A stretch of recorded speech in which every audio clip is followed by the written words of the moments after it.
Thôi hỏng, Yên giảm mạnh 3 số sau khi BOJ tăng lãi suất vì thị trường thất vọng trước thái độ thận trọng cho lần tăng tiếp theo. Ngân hàng Trung ương Nhật Bản đã quyết định tăng lãi suất lần đầu tiên kể từ tháng 1 năm nay.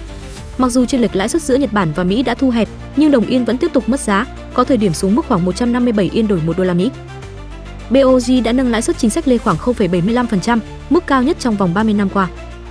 Quyết định tăng lãi suất được toàn bộ 9 thành viên hội đồng chính sách nhất trí thông qua.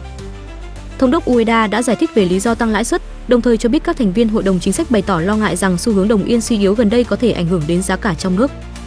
Về triển vọng thời gian tới, ông cho biết nếu tiền lương và giá cả tăng đúng như dự báo, BOJ sẵn sàng tiếp tục nâng lãi suất từ năm sau trở đi. Tuy nhiên, về tốc độ tăng lãi suất, ông chỉ nhấn mạnh rằng BOJ sẽ căn cứ vào diễn biến của nền kinh tế và tình hình giá cả để đưa ra quyết định phù hợp tại mỗi kỳ họp. Trên thị trường, quan điểm cho rằng BOJ thận trọng hơn dự kiến đối với lần tăng lãi suất tiếp theo đã lan rộng, khiến tỷ giá Yên, đô la có thời điểm tiếp tục giảm xuống vùng 157 Yên 1 đô la.